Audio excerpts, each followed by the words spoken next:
Rodrigo, e aí Rodrigo, tudo certo?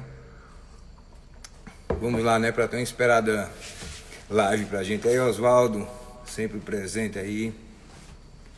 Seu Eugênio já tá por aí. Vê se o pessoal dá uma... Entra mais um pessoal um pouquinho aqui pra gente começar. Enquanto eu estou tomando meu cafezinho aqui. Vê se eu acerto fazer aqui, viu, Brunão? O esquema aqui que você falou. Será que o seu Eugênio tá conseguindo ouvir bem meu áudio aí? E aí, Márcio, tudo certo, meu filho? Vamos lá, né? Ouvir o mestre Eugênio falar um pouquinho pra gente. Carlos, e aí, Carlos, beleza, meu filho? Ô, Márcio, Carlos, vê aí se meu áudio tá bom aí, se tá tudo certinho. Se tá baixo, se tá bom. Deixa eu ver se eu aumento aqui.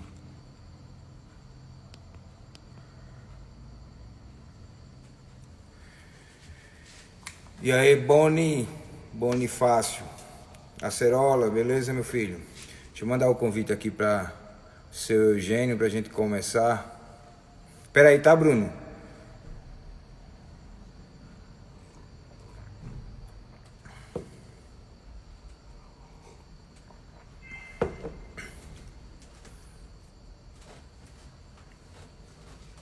Show, tá ótimo então.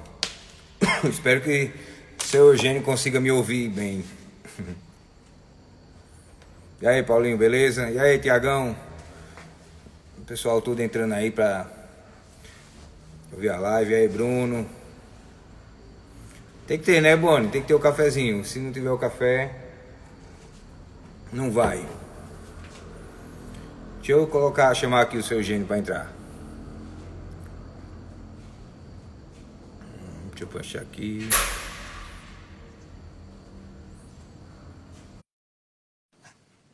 Dormiu, foi? Tô ouvindo bem. Agora você tá lá. E aí, seu Eugênio? Você já entrou. Deixa eu chamar aqui o seu Eugênio pra entrar. Já acabou, já. Vê se ele tá me ouvindo bem. Tô ouvindo bem, sim, perfeitamente. Pode ir falando, manda bala. Gostei da máscara, aí tá certo. Isso aqui é máscara de motociclista, de motoqueiro fantasma. Tá muito frio Mas, aí? não, hoje não tá, não. Hoje tá até quente, viu? Tá um dia bonito, deu um sol bonito, uma lua bonita, um dia de outono, né? Mas vai vir frio, vai vir frio. É, tá chegando. Mais para frente eu vou tirar a máscara, porque a gente vai estar falando de frente, não vai estar falando de frente um para o outro. Então, nesse caso, a máscara pode ser dispensada, né? Tá Exato. bom? Ô, seu Eugênio, queria primeiramente agradecer imensamente ao senhor por se dispor a fazer essa live com a gente. Você sabe que o carinho que a gente aqui de Pernambuco tem com o senhor, como no Brasil inteiro, é enorme. E eu fico muito grato, em nome de todos os meus amigos, todo mundo aqui faz parte do nosso convívio. Quero agradecer muito a essa oportunidade que o senhor dá de ter essa conversa com a gente. Sou eu que agradeço a oportunidade, inclusive, velho, participar dessas novidades eletrônicas, né? É quase uma aventura, né? Mas muito bom, eu agradeço a oportunidade e vou estar sempre à disposição, viu? Tá bom, deixa eu ver se eu consigo só colocar o Bruno aqui.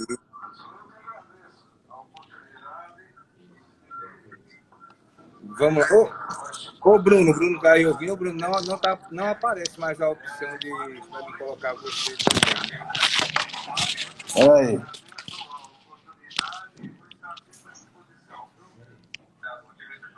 Aí. Saiu o fone aqui, vamos ver.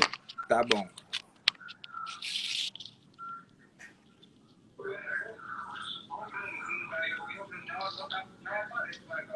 Pronto, fone colocado. Pronto? Pronto. Prontinho. Vamos lá então. Ô seu Eugênio, eu queria começar aqui.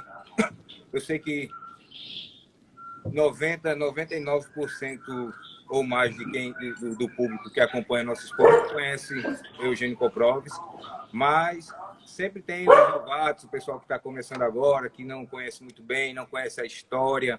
Queria que o senhor começasse contando para a gente aonde o senhor nasceu, quando foi que o senhor veio para São Paulo, como foi essa história aí? Bom, faz tempo, né? Mas eu nasci em Santa Catarina, na cidade de Blumenau, em 22 de dezembro de 1943. E eu vim para São Paulo com meus pais e meus irmãos, né? Em 1949, eu tinha 6 anos de idade por aí. Viemos para São Paulo.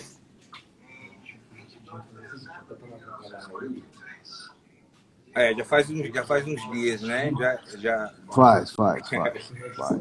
Como foi o início esportivo aí em São Paulo? Quais foram as modalidades que o senhor começou? Como foi esse começo no meio esportivo? Bom, eu sempre fui muito estimulado no esporte pelo meu pai, que foi, de certa forma, um atleta, né? Ele atravessava o rio Itajaí durante a enchente, a nado, né? Que era uma façanha mesmo para a época, né? E ele era também um cavaleiro, né? Ele trabalhava com gado, então às vezes ele ficava dias e dias montado num cavalo, né? E não deixa de ser um atleta, né?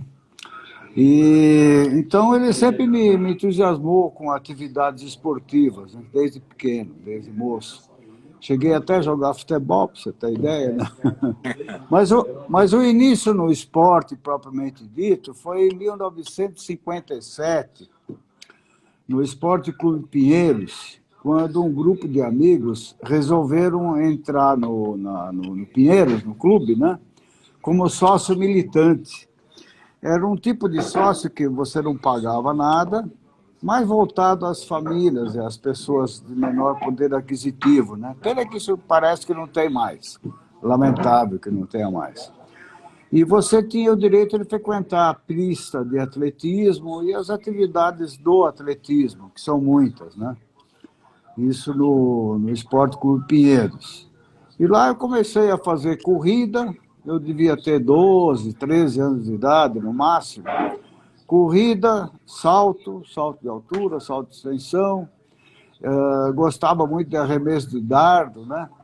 E fui treinando, até que um dia, por acaso, eu encontrei um barracão onde tinha uns senhores, para mim senhores, né? Porque eu era um menino de 13 anos, 12, fortes lá, levantando peso, né? Peso até de concreto, tinha um kettlebell, tinha uns peso bola. Isso que ano era? Barra fixa. Em 1957. 57. Aí eu fiquei animado, conversei com o meu técnico de atletismo, né?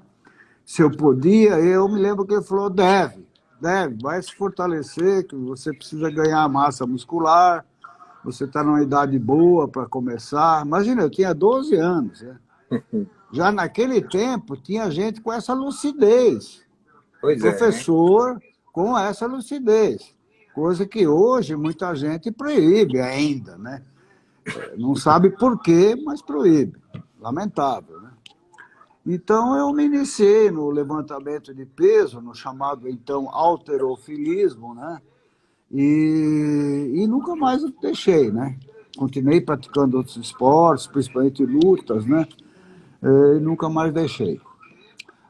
Também, depois disso, eu migrei para a luta livre olímpica, né? Na Academia Tambucci, lá na Praça da Sé, no centro de São Paulo. Eu fiz a luta livre olímpica durante um bom tempo. Foi lá, depois eu conheci também a Academia São Paulo, que era do Kid Joffre, o pai do Éder Joffre, né? Uhum. E lá eu também fiz um bom tempo de pugilismo, né? O pai do Éder Joffre, o Kid Joffre, me chamava de filho. Então, de vez em quando eu encontro com o Éder, eu falo, sou seu irmão, você não sabia, mas sou seu irmão. Então, e depois eu tive muitos anos de judô, né? Eu introduzi o karatê na Zona Sul de São Paulo, quando não se conhecia ainda essa modalidade. Sempre muito ligado às lutas, mas sempre levantando peso também. É isso aí. Pois é, sempre foi esportista desde sempre, né? Independente da modalidade. E a sua primeira academia, seu Eugênio? Com quantos anos o senhor começou com a sua primeira academia? Quando foi? Bom, eu abri a Espartaco em 15 de abril de 1963. Eu tinha 20 anos de idade. Naquele tempo, não era nada disso que vocês veem hoje em academias, né? A gente continuava trabalhando, abria a academia à noite, só depois do expediente do serviço, deixava a chave no bar, sempre tem um bar perto, uma padaria, alguma coisa assim, e aquele pessoal que podia treinar de dia pegava a chave, né? Aí o dono do boteco anotava o nome, o cara ia lá, treinava, fechava a academia, mas o movimento era a partir da tarde, 5, 6 horas da tarde, quando vinha o pessoal mesmo do serviço, né, para poder treinar. Não haviam aparelhos, né, eram pesos livres, suportes, barras, paralela, né, ponta de paralela, barra fixa, né. Eu me lembro que o primeiro aparelho que eu coloquei lá foi um leg press vertical que corria sobre tubos, né, bem improvisado. E o segundo aparelho foi um puxador de parede que o peso balançava, né? E você tinha que tomar cuidado para não bater na cara, né? E o apoio dele era era um pneu velho de lambreta, né? E essa era a academia na época, né? Mulheres nem pensar, né? Nem pensar. Mulheres, não, não. E nessa época, como era a questão do preconceito com quem frequentava essas academias? Tinha muito? O preconceito era enorme, né? Você levantando peso, você ficava desde cardíaco, né? Até com problemas de hérnia, de impotência sexual, você não ia crescer, enfim, uma infinidade de coisas. Assim, eram inúmeras. A mente humana é muito criativa, né? Inclusive, na época, médicos, professores de educação física, principalmente professores de educação física na época, desaconselhavam veementemente. No meio médico ainda era mais bem aceito a prática, né? Não haviam estudos, né? Mas o que havia era a observação. Nós observávamos que aquelas pessoas que treinavam levantamento de peso, o halterofilismo, como chamava na época, eram pessoas muito fortes, muito saudáveis, né? Pessoas bastante bem relacionadas socialmente, inclusive sexualmente, né? E não se via nada daquilo, né? A gente até perguntava, bom, onde é que estão os anões? Né? Fulano começou a treinar aos 12, outro aos 13, outro aos 11, né? Outro aos 14, e todos cresceram, então onde é que estão os tais anões que não cresceriam, que teriam problema com o desenvolvimento estatural, estrutural dos seus organismos, né? Como é aquela história que o senhor já contou para a gente, já que chamavam a Casa dos Milagres com a academia? Isso vem de um romance do Jorge Amado, escritor Jorge Amado, né? O grande Jorge Amado, A Tenda dos Milagres. A Tenda dos Milagres é um dos muitos romances de Jorge Amado, né?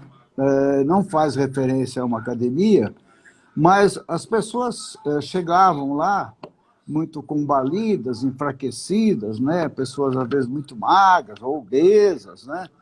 E alguns querendo massa muscular, outros querendo melhorar a sua performance, e todos melhoravam muito. Inclusive, eu me lembro de pessoas que a gente tinha que buscar na porta da academia e carregar no colo, porque mal conseguia andar, né? E depois, com o fortalecimento, né, eles foram se reabilitando, em muitos casos tornaram-se pessoas normais, fortes, inclusive. Era normal o cara aumentar 20, 30 quilos de massa muscular em um ano, sem nenhum suplemento alimentar que não existia, né? Sem droga que não se conhecia na época, né?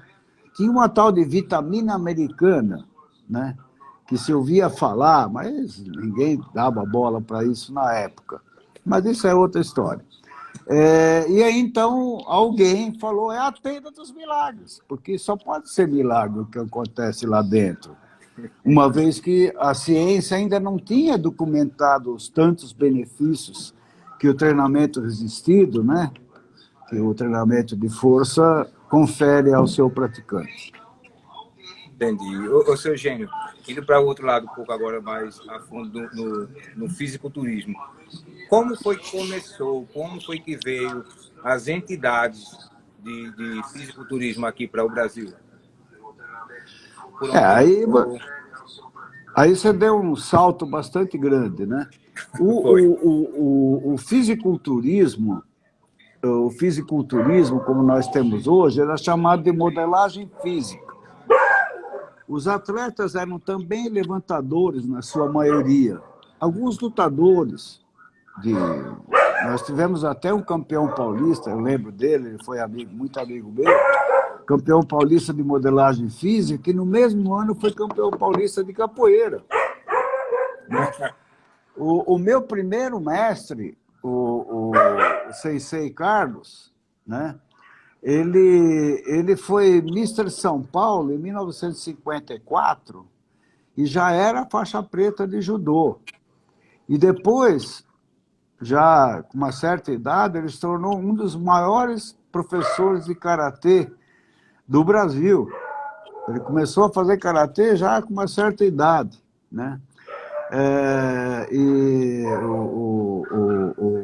Então, essas coisas não impediam, uma não impedia a outra, não havia essa, no nosso meio, pelo menos, no nosso ambiente, não havia essa crença de que uma coisa iria prejudicar a outra, né? Como a gente sabe hoje que não prejudica. Agora, existe uma diferença entre o esporte, bodybuilding, né? Que a gente chamava de modelagem física, culturismo, fisiculturismo, né? E o levantamento de peso. Até os anos 50, mais ou menos, 55, até os anos 60, essa coisa toda se mesclava muito, né? Então a pessoa fazia... O cara era modelador, o outro era levantador, né? E depois com o tempo, foi se criando uma separação. Então, em 1963, se fundou, com a separação do halterofilismo para levantamento de peso, se fundou a Federação Paulista de Culturismo. Mas antes disso, no Rio de Janeiro, já existia a Liga Força e Saúde, que veio da Associação Cristã dos Moços, que era uma atividade mais voltada à ginástica, né? E esse pessoal saiu e fundou a Liga Força e Saúde, que era mais voltada ao levantamento de peso. Inclusive, eu tenho aqui, como iam perguntar, eu tenho aqui as revistas Força e Saúde desde 1946. Onde é que está? Está aqui? Está aqui, ó. Está aqui, ó. Coleção toda. Isso é uma raridade. A revista Força e Saúde, de 1946. Né? Eu acho que ninguém mais tem, né? Pouca gente acho que deve ter. Eu acho que aqueles mais antigos, como o Tibi, lá do Rio de Janeiro, que está vivo ainda, aos 90 e poucos anos, o Lúcio, o Elias Oliveira Neves, de Santos, que também está com seus 86 anos, bastante saudável e ativo. Aqui nós temos o Gerson Dória, né? O Gerson Dória na edição número 2. O Gerson Dória é pai do famoso André Dória, do levantamento de peso. Uhum. É grande amigo meu, já falecido, evidente, né? ele me chamava de Hércules. E assim por diante. Então, olha, veja, 1946 lançaram e foi até 1952. Aqui nós temos cartas publicadas do Steve Reeves na revista. Nós temos aqui todo o histórico da musculação, hoje chamada musculação brasileira, numa época que poucos que estão nos ouvindo tinham nascido sequer, né? É isso aí. As entidades, as federações, elas vieram a ser compostas num momento a posteriori, né? O próprio termo musculação, quando falam que o Eugênio é o pai da musculação, eu acho que o único mérito realmente que eu reconheço em mim mesmo é ter tido a oportunidade de verificar que o termo musculação, que se usa hoje, é um termo comercial, na realidade não é uma prática esportiva, ela é uma resultante do treinamento resistido, do treinamento de força, né? Quer dizer, uma resultante plástica, morfológica, né? Ao aumentar a massa muscular, reduzir a gordura corporal, que acontece ao mesmo tempo com o treinamento, você se muscula, né? Então, aí vem a musculação.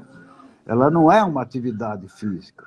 Mas não houve época, quando já existiam as federações, em 60 e pouco, que em alguns locais estava se disputando campeonatos de musculação, não vinculado às federações. Entendi, isso. Era justamente isso aí. Minha pergunta era mais voltada para isso. Como começou as competições? Então, criou-se uma modalidade que, segundo eles, que eram feitas em boates, em casas noturnas, né, essas competições, que eram competições de fisiculturismo, mas eram com o nome de musculação. Eu falei, opa, peraí. Aí é uma concorrência desleal, né? Porque a musculação não é um esporte, a musculação é um efeito do treinamento de força, né? Aí eu fiquei durante 3 anos, aí assessorado, inclusive, pelo Dr. José Maria Santarém, me ajudou muito. Na época ele era recém-formado em medicina, ainda estudante em medicina. Durante 3 anos eu fui a Brasília sistematicamente conversar com o doutor Tubino, que era o presidente do Conselho Nacional de Desportos. Ele já me recebia, ele interrompia reuniões para me receber, fiquei muito amigo dele. Isso logo, ainda durante o governo militar, um pouco no final do governo militar. E, finalmente, nós conseguimos obter o direito de usar o nome musculação para as nossas entidades. Por isso que tem muitos lá que ainda tem o nome culturismo e musculação. Né? Com o tempo eu tirei isso na Federação Paulista, tirei o culturismo e coloquei só a musculação. Esse foi um trabalho que eu fiz e de que eu me orgulho muito, porque o bodybuilding, que é o esporte, né, do fisiculturismo, ele era muito mal recebido, esse nome, porque havia uma certa subserviência cultural ao americano na época, né? No entanto, o bodybuilding nasceu na Inglaterra, não foi nos Estados Unidos. Né? Os Estados Unidos é o grande responsável pela divulgação, pela massificação da prática, né? Mas ele nasceu na Inglaterra, no Reino Unido, né?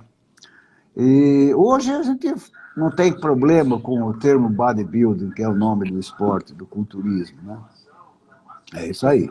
Inclusive, seu Eugênio, um dos primeiros campeonatos, né, um dos mais antigos, foi justamente aqui em Pernambuco, né? O Campeonato Pernambucano, juntamente com o Mister Santos. O Mister Pernambuco, ele é o campeonato mais antigo disputado no Brasil. Porém, houve várias interrupções. Enquanto que o Mister Santos, que deve estar na 56ª ou 7ª versão, ou 58ª, não sei, talvez sexta, não sei, está perto dos 60 versões, não, foi disputado sem interrupções. sem interrupções. Né? Verdade. Então, o Pernambuco foi o estado que mais se destacou uma época, que inclusive, participaram muito da Liga Força e Saúde do Rio de Janeiro. Grandes atletas, né, de Pernambuco foram, inclusive, morar nos Estados Unidos, no Rio de Janeiro, em função do fenômeno Liga Força e Saúde. Aí se desenvolveu muito o esporte em Pernambuco, no Rio de Janeiro, principalmente, no Rio Grande do Sul também, um movimento muito forte, e depois veio São Paulo. Né? Depois veio São Paulo, meio que a reboque desse movimento. Eu deixar frisado aqui, foi com o saudoso Carmelo de Castro, né, aqui em Pernambuco, que foi quem começou tudo isso com a gente. O senhor teve contato com ele em competições? O Carmelo de Castro foi realmente um dos grandes pioneiros, né? E divulgadores e atleta, chegou a ser campeão brasileiro, né? Dirigente esportivo, mas antes do Carmelo de Castro já tínhamos excelentes atletas, né? Inclusive nos anos 40, 50, tem vários pernambucanos com excelentes físicos ganhando campeonatos nacionais, né? Inclusive, alguns deles ainda vivos, salvo engano, perto dos 100 anos de idade. Agora, o Carmelo tem grandes méritos, ele realmente foi uma pessoa que com a sua pujança, o seu amor pelo esporte, né, ele impulsionou muito a atividade no estado de Pernambuco.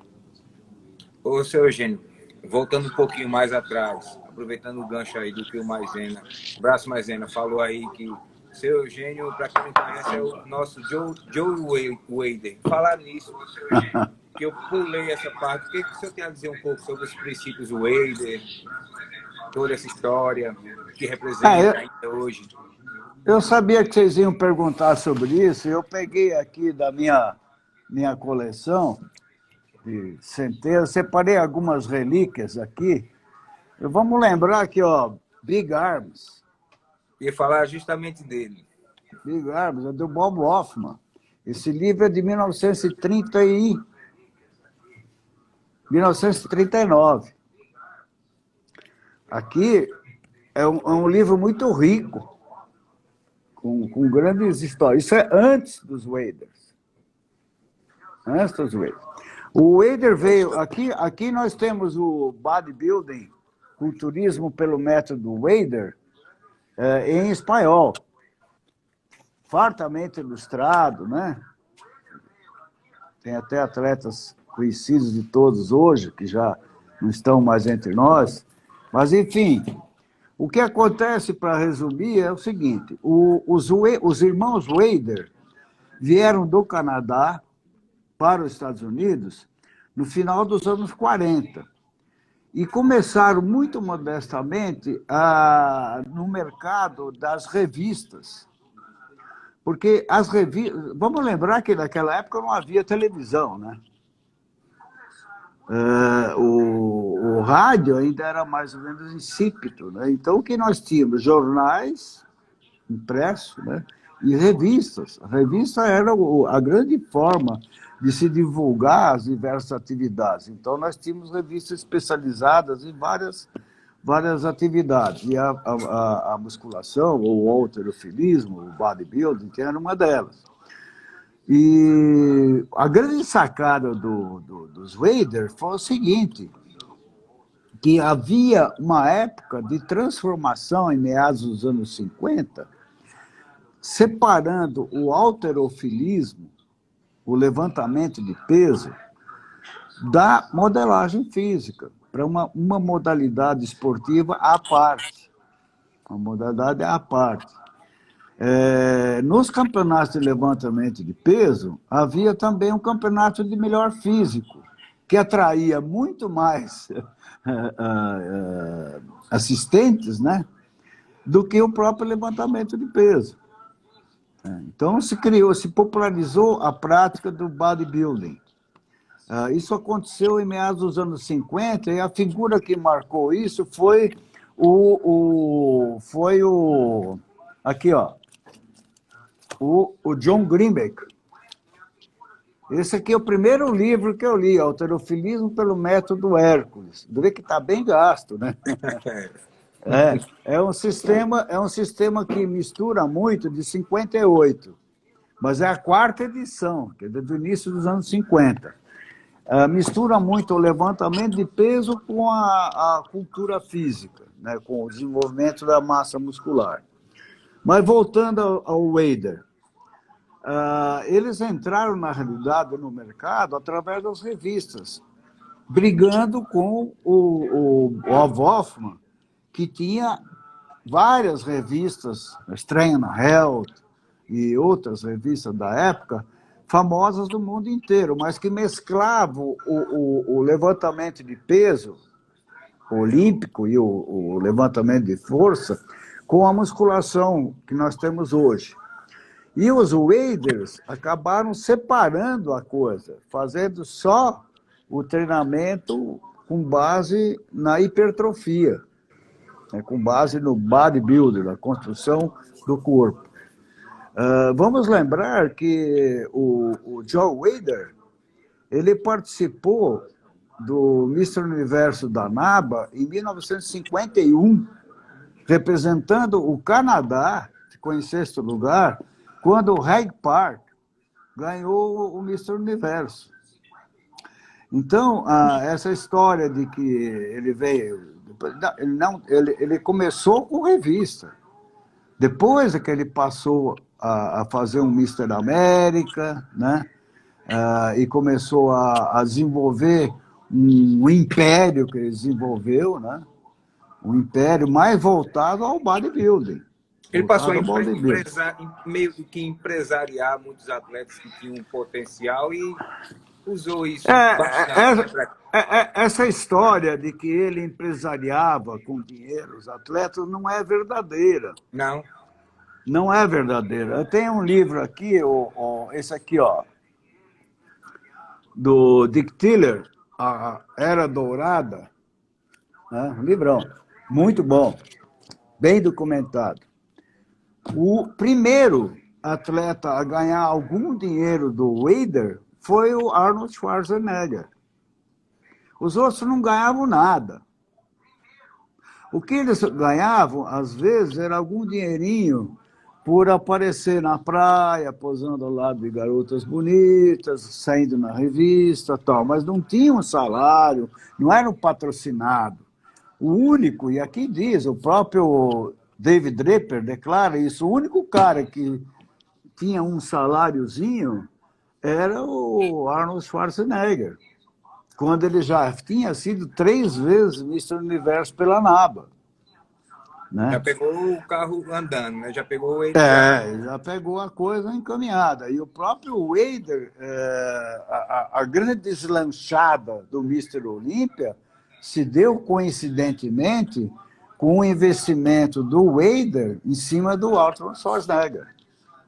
O Arnold Schwarzenegger era um cara alto, baita de um físico, como todo mundo sabe, carismático, bonitão, bem falante, né? Se comportava bem, era educado, e era o que o Wader precisava para alavancar o Mr. Olímpia. É o que ele precisava. E o Arnold foi o grande artífice, né? E foi o que aconteceu, né?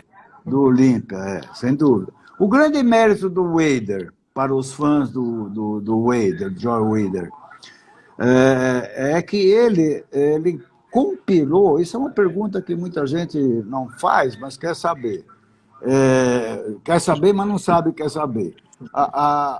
O método Wader não é método algum. O que o Wader fez, e aí o grande mérito dele, é observou o que os atletas faziam durante o treinamento e fez uma compilação e deu nome. Repetições forçadas, né? Treinamento instintivo e todas essas técnicas de treinamento que se faz até hoje foram com base no quê? no que os caras faziam nos anos 50, 60, 70, e o Wader deu nome, né? E criou uma enciclopédia em cima disso, né? Esse é o grande mérito do Wader. O outro mérito é que ele levou o bodybuilder a patamares jamais imaginados, né? Jamais imaginados. Ele entendeu que o bodybuilding era um esporte e que atrairia uma multidão muito maior do que o próprio levantamento de peso, né? Isso. Ô, seu Eugênio, agora, adiantando os anos um pouco aqui, voltando para aqui no Brasil, as competições. Como todos sabem, o senhor foi dirigente por alguns anos da FBB aqui no Brasil e o senhor fundou a NABA Brasil.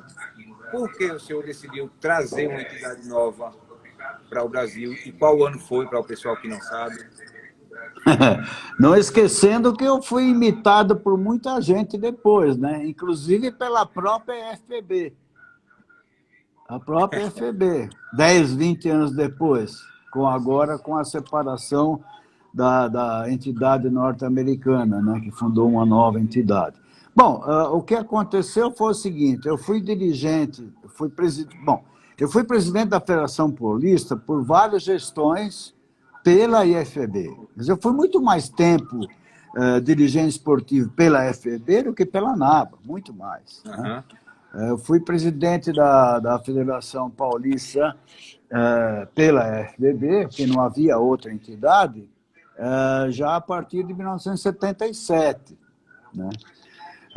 Foi quando nós fizemos grandes inovações, grandes revoluções em termos das competições, né? Começamos a dar importância ao atleta, prestigiar o atleta como realmente ele merece, fazer competições em lugares mais bonitos, mais vistosos, né? Mais badalados, vamos dizer assim, etc.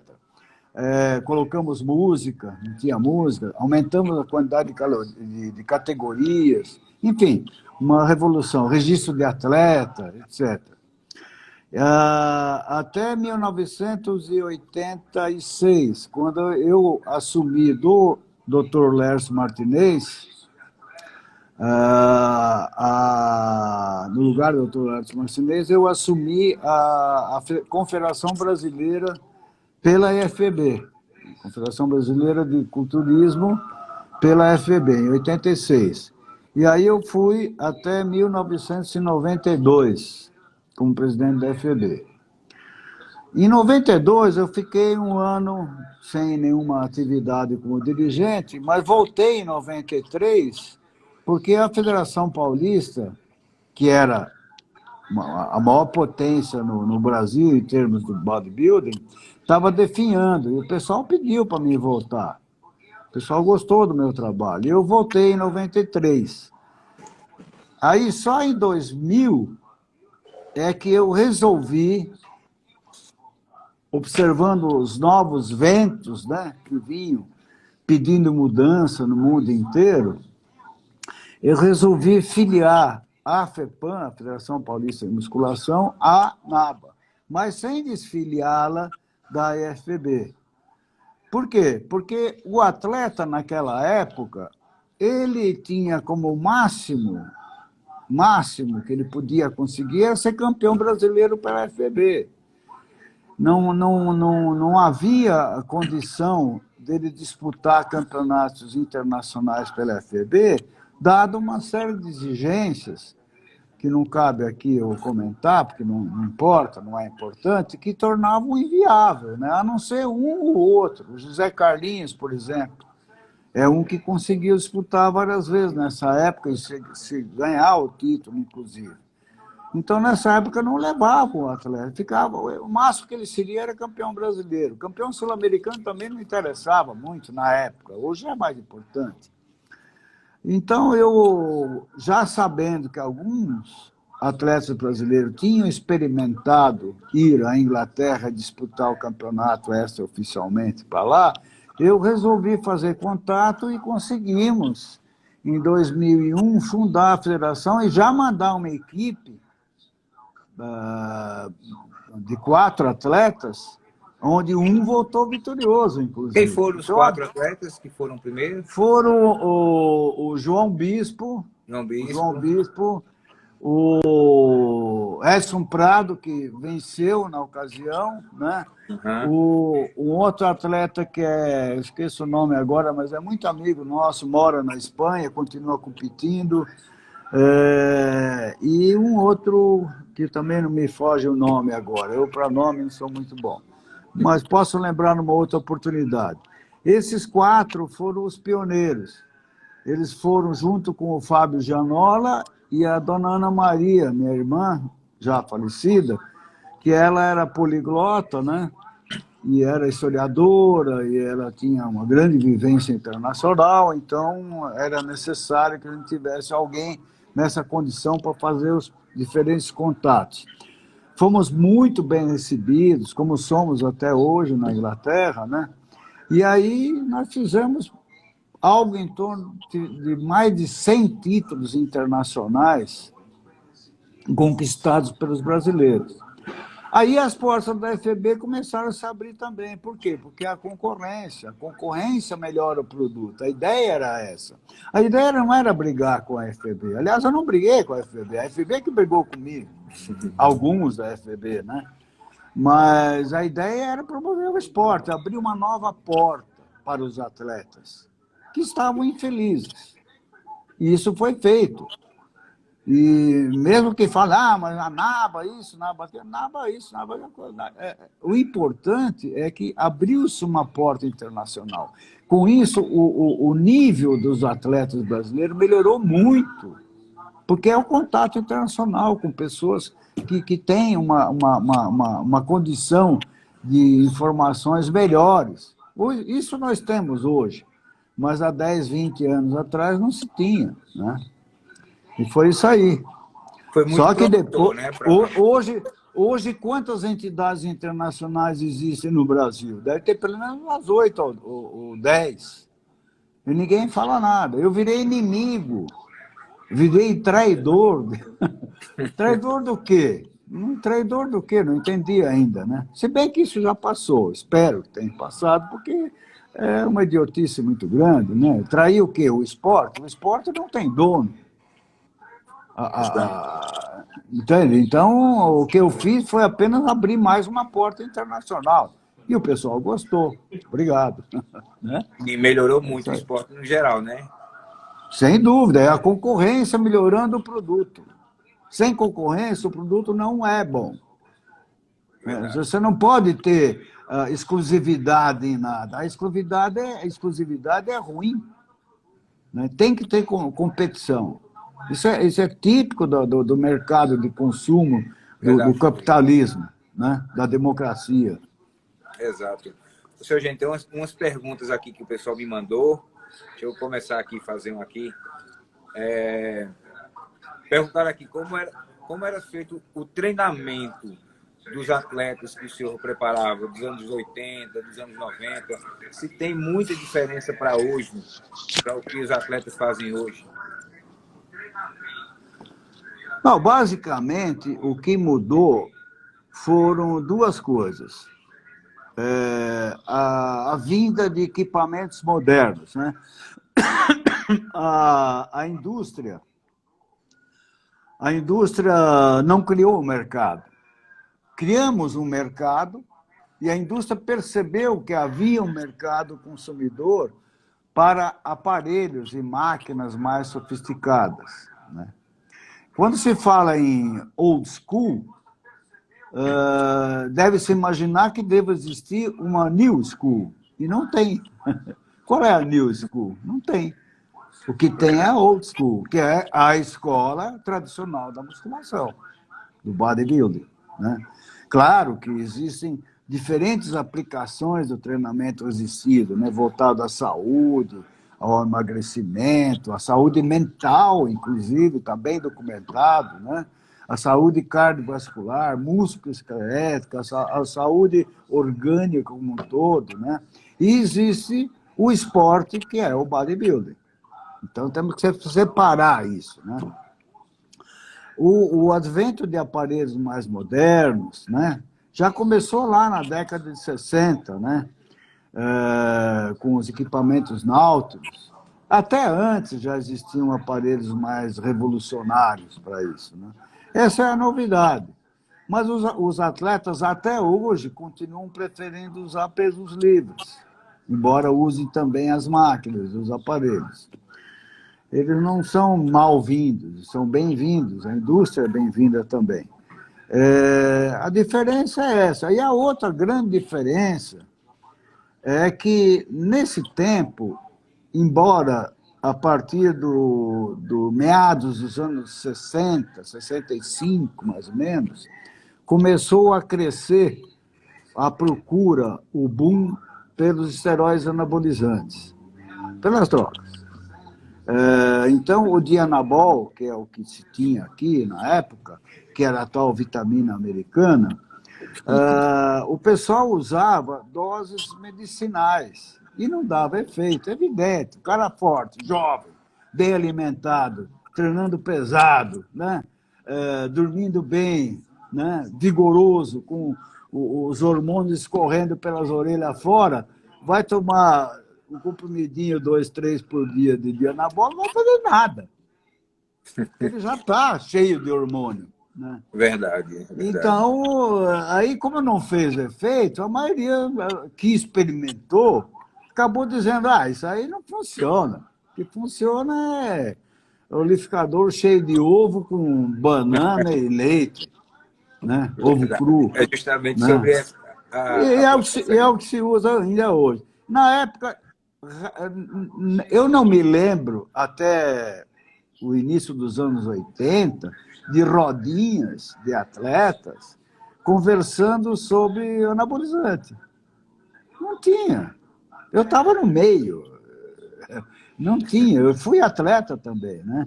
E não tinha esse papo. Mesmo quem usava, era mais um aditivozinho, vai. Não tinha. Nesse tempo, nem suplemento existia. Até o acesso do que tinha era difícil, né? O acesso do que tinha em termos de droga era mais fácil, vendia na farmácia. O Dianabol e depois veio outros, o Winstrol, etc. Se comprava na farmácia. Né? Mas depois, com o uso maciço e a divulgação de novas drogas, aí começou-se a dar muita importância, na minha opinião, exagerada, às drogas e pouca importância ao treinamento sério, duro, disciplinado, rígido, né? A dieta alimentar severa, espartana, né? E a genética, né? Claro. Grandes atletas brasileiros que foram campeões mundiais, o Luiz Otávio é um exemplo, eles tinham um potencial genético razoável, mas o que eles tinham mesmo era garra, disciplina. Né? Eles faziam tudo direitinho, né? Liam, coisa que o pessoal não lê hoje, né? Estudavam. Né? Eles pesquisavam, procuravam conhecer com os mais velhos, com os mais experientes. Né? Quem que o Luiz Otávio veio procurar na época para treinar? Foi o Eugênio. Por quê? Porque o Eugênio era um cara do ambiente aí que conhecia do assunto. Né? Foi o primeiro Mister Universo, em 1987, pela FBB. Peso pesado, hein? Peso pesado. Mas mesmo ele, naquela época, anos 80, a rodinha que se tinha falava de treinamento, de comida, né?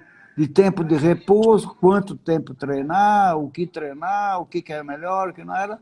Era isso aí. E, claro, os papos sobre a mulherada e essas coisas. Né? Era isso que se conversava. Não tinha papo de anabolizante na rodinha. Isso é new school. Ô, seu Eugênio, por isso que hoje, eu costumo dizer, por isso que hoje parecem os grandes atletas, não digo todos, mas a maioria, se parece clone um do outro. Parece tudo clonado, todos os bonequinhos inflados, parecendo clone um do outro. Não tem mais aquela personalidade física que os atletas tinham na década até de 90. Os grandes filhos da década de 90, claro, os caras usavam esteroides anabolizantes. Claro, mas o foco era no treino duro, na dieta espartana. Isso é difícil de ver hoje. É isso que falta. Eu falo sempre para o pessoal aqui, seu Eugênio.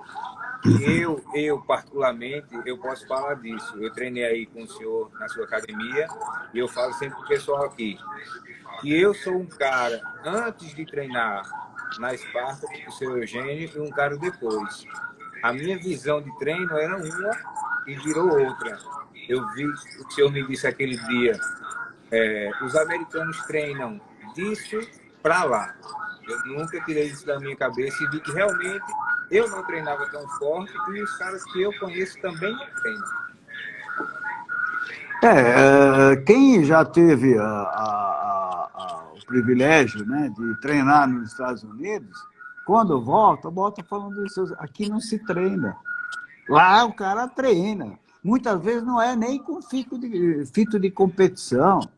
O cara treina porque gosta de treinar, e treina pesado, e duro. E comem, né? E comem. Aqui tem medo de comer. Aqui o cara acha que vai ser campeão comendo batata e frango, peito de frango. Não é assim que funciona. Né? Quando eu falei a princípio que era comum o cara aumentar 20 até 30 quilos de músculo em um ano, era com o quê? Com treino 2, 3, 4 vezes por semana, de 1 hora e pouco, pesado, duro, né? Comendo comida, muito ovo batido com leite, banana antes do treino com pãozinho para dar energia, né?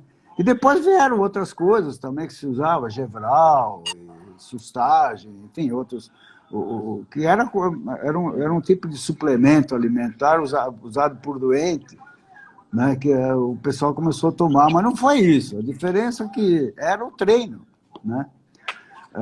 Então, absolutamente todos que voltaram dizendo, pô, realmente lá os caras treinam.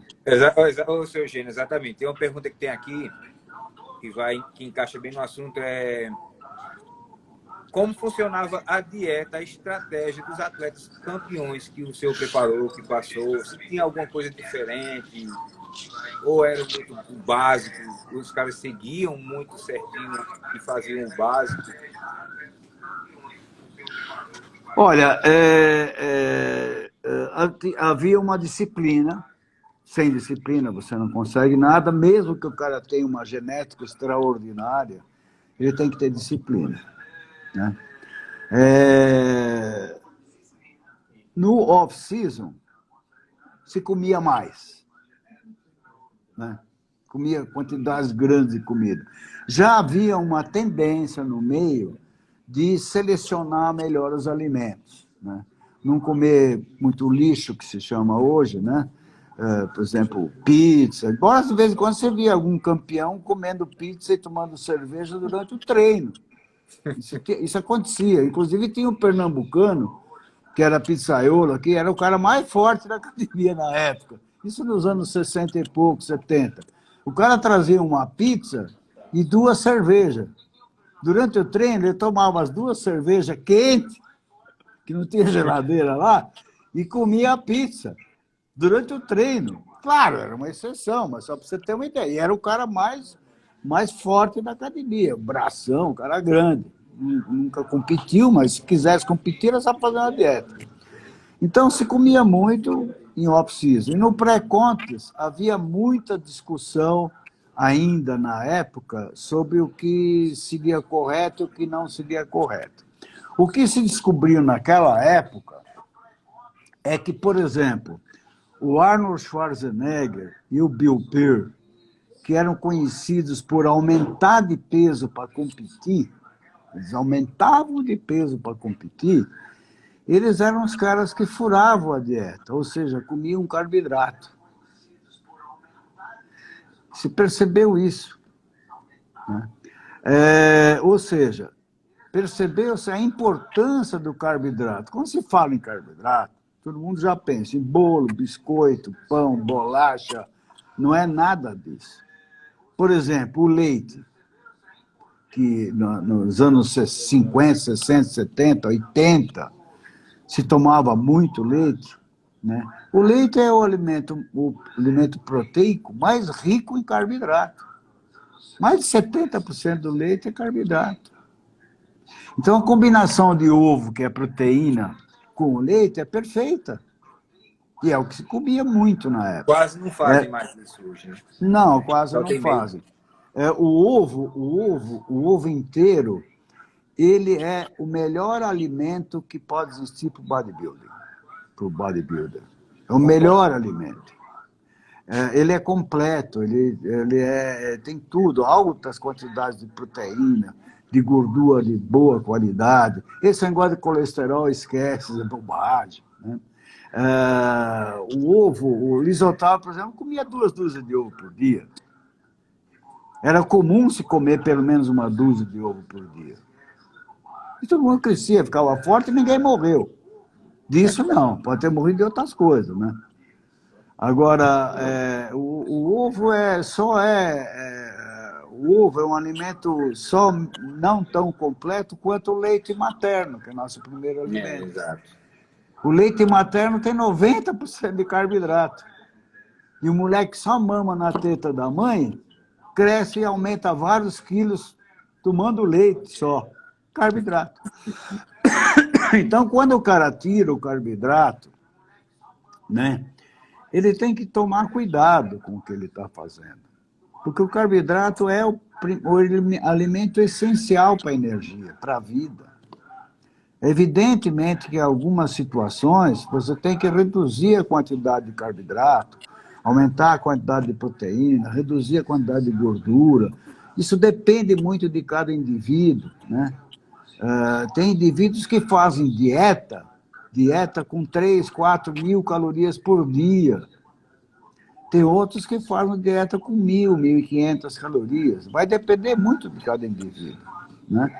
O fato de comer muito, grandes quantidades, não significa que o cara vai ficar grande por causa disso. Isso é genético. 2 exemplos claros. Tinha que bater nele para ele parar de comer. Porque ele comia absurda. Ele comia um filé mignon inteiro, uma peça, brincando. Né? Brincando. Nossa. 2 dúzias de ovo era fichinha. Né?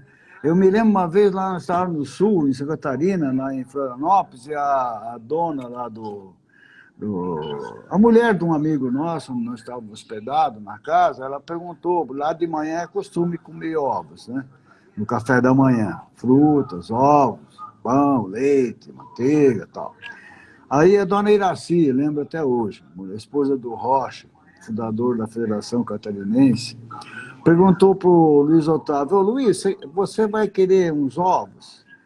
Aí ele falou assim: dona Iraci, eu gostaria sim. Quantos? Dá 1 dúzia. Entendeu? Assim, naturalmente. Né? Agora, tornou-se um dos maiores físicos do Brasil de todos os tempos. Um outro exemplo mais recente, bem mais recente, né, atual, é o Alex. O Alex dos anos era o oposto. Tem que bater nele para ele comer. O Alex não gostava de comer. E cresceu absurdamente. A massa muscular dele raramente se viu no Brasil até hoje, né? Hoje existem atletas do tamanho do Alex, até maiores, mas houve uma época que a massa do Alex era coisa assim, eles falavam de atleta internacional. Seu Eugênio, deixa eu interromper o senhor aqui. Vai completar 1 hora aqui a live. Eu vou reiniciar ela para a gente terminar só algumas perguntas aqui. Tá? Dá certo para o senhor? Tudo bem, tudo bem. Dá para tomar uma água? Dá para tomar uma água, tudo bem. Alô? Tá bom, então a gente volta já, só 2 minutinhos só. Vou pegar o carregador ali. Tá legal, tá legal. Pega um pouquinho agora.